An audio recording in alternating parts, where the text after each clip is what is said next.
Social media can make you famous overnight, or cancel you just as fast. Some comedians deserved it, others got caught in the crossfire of cancel culture. Starting her comedy career in the 80s, Kathy Griffin built a reputation for brutally honest, celebrity-focused stand-up. First of all, let me just say, as a woman, I'm offended. After years in LA improv, her big break came with the sitcom Suddenly Susan. Everything seemed on track until one mistake in 2017 changed it all. A few months into Trump's presidency in 2017, Kathy Griffin posted a photo of herself holding a fake severed head of the president. The backlash was brutal and immediate. CNN dropped her from its New Year's Eve special. Venues refused to work with her, and her tour dates quickly turned into apology tours. I've had everybody turn on me, and I just want to make people laugh. That's all I want to do. So I screwed up. There's never an intention to threaten anyone with this photograph. This is really an expression, a comedic expression, political satire, and the fact that there's an open Secret Service investigation is really ridiculous because it's never happened to any artist before. She did make a comeback a few years later, but sponsors still hesitate to associate with her. While Amy Schumer has always attracted her fair share of haters and critics, most of it centered on her comedic style and topics, which at the end of the day are subjective. If you don't like her, don't watch her. And we were just like way different in the bedroom, you know? Like, we had different styles. His style was like really energetic and like moving around, and like my style, like what I like to like lay there. But things shifted when a different truth came out, one that wasn't subjective and couldn't be argued with. I am a good person, I swear to you. Like, I'm very old school. I think the guy should always pay on the first date for sex.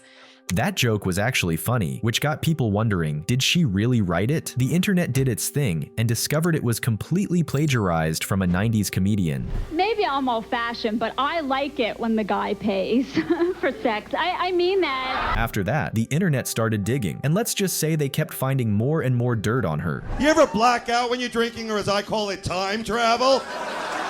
Yeah. Has anyone ever blacked out and been awake when they've come out of it? It's kind of cool because you're a time traveler. You're just like back in your body, like. You have a gorilla masker? Gorilla mask? That's it. You come in the face, right? And then take some pubic hair and throw it at her. There's the Abraham Lincoln. That's where the guy trims his pubes on the girl's face and then throws the pubes. The internet found enough clips to make an hour-long documentary. Schumer denied it, even saying she'd take a lie detector test, but we all know those things are about as unreliable as it gets. One tricky thing about Matt Rife's shows is that he's drawn in people from all walks of life, not just regular comedy fans. Sure, he's funny, but let's face it, a big part of his crowd is young women who saw him on TikTok and found him attractive. And while seasoned comedy fans can handle brutal jokes, these newcomers might not be as thick-skinned. That's why Matt Rife almost got canceled over this one joke. The hostess who seats you at the restaurant had a black eye, but I feel like if she could cook, she wouldn't have that black eye. Times Magazine and even Forbes called the joke insensitive and unacceptable, and soon a new motto spread, rife for cancellation. But apart from online criticism, the comedian faced no real setbacks and kept thriving on stage. Honestly, if you found this joke offensive, maybe a comedy show just isn't for you. Not every career ends in controversy. Some never even get off the ground. This comedian tried her shot on Britain's Got Talent, but the lack of laughs sealed her fate. Are you all right? No, you are all left.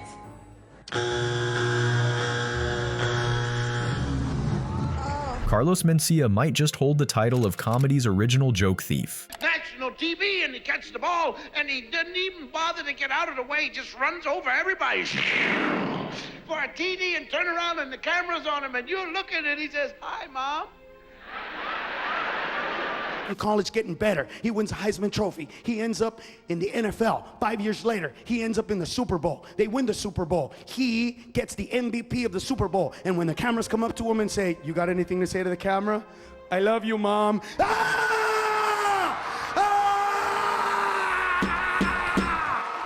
That bitch never played catch with you!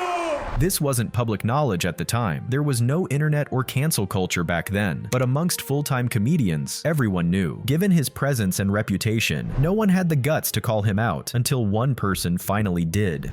I'm somebody important enough that he had to end the show by saying Carlos Mencia.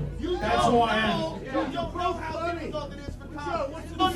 Man. If someone steals a riff from a song, that shit's in the news constantly. Motherfuckers steal shit and make it on HBO. They steal shit, they put it on television.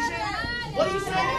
Ripping off Cosby was one thing, but Mencia started stealing from smaller comics too, including Bobby Lee, a close friend of Joe Rogan. Anyway, it's good to see you.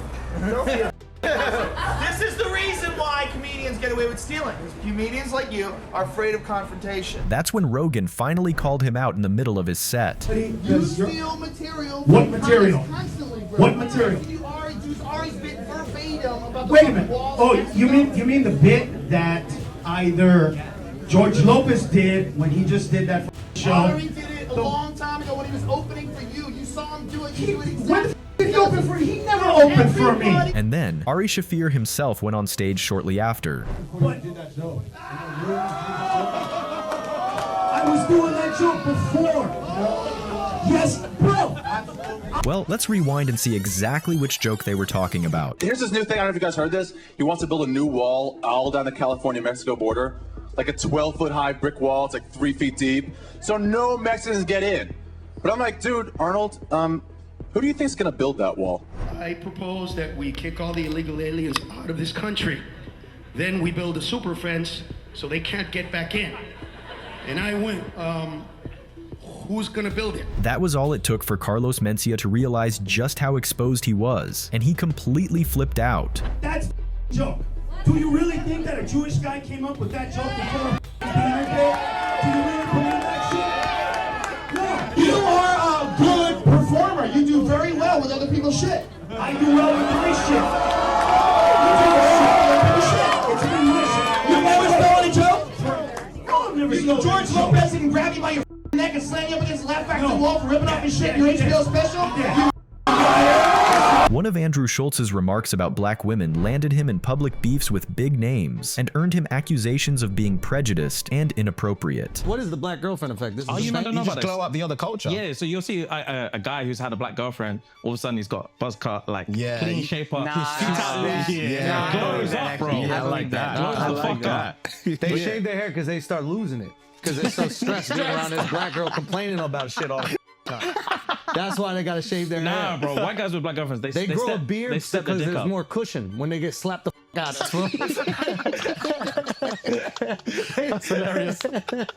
That podcast even caught the attention of Kendrick Lamar, who fired back in a lyric, "Don't let no white comedian talk about no black woman." Schultz responded by pointing out the irony of a rapper making that statement. Listen, rappers are telling comedians we need to be more respectful to women, so we gotta sit back and reflect. Yeah. Do you know what I mean? They're the most pious group. Listen, nobody has respected women more.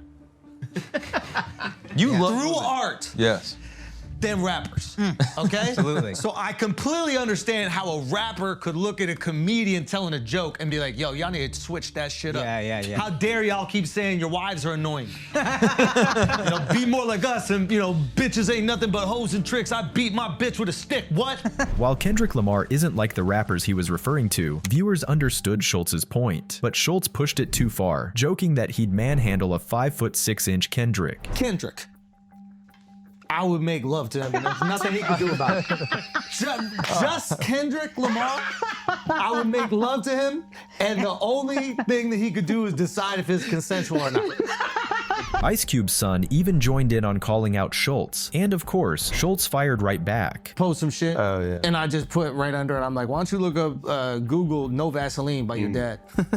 And now he's in the comments explaining himself. Well, technically that was a joke, it was a metaphor, it wasn't a real thing that was actually gonna happen. I'm like, oh really? Is that it? Yeah. In the end, the outrage faded. Personally, I don't think Schultz's joke was that extreme. He is a comedian after all. Do you think it crossed the line? Bonus mention. Another comedian who fell victim to cancel culture was Gilbert Gottfried. Right after Japan's 2011 tsunami, he posted a series of jokes on Twitter. The timing was seen as insensitive, and it couldn't have been worse. Aflac, the company he was a voice actor for, immediately terminated his contract and replaced him. Although he bounced back on stage and his stand-up career wasn't hurt, that one joke delivered a serious blow to his career. Last but not least, there's one comedian who not only dodged cancellation attempts, but actually thrived on them. name, Ricky Gervais. His Golden Globes hosting turned Hollywood into his personal roast session, with A-listers squirming while he ripped into Mel Gibson, the HFPA, and the entire industry. Critics called him cruel and offensive, but audiences couldn't get enough, and he kept getting invited back. Later, his Netflix specials, Humanity and Supernature, sparked backlash over trans jokes, with petitions demanding they be removed. Instead, Netflix doubled down, and the controversy only boosted his numbers. Add to that years of mocking spirituality and provoking outrage on purpose, and you've got a comedian who seems untouchable. For Ricky, cancel culture didn't kill his career, it turned him into a global star. Thanks for watching.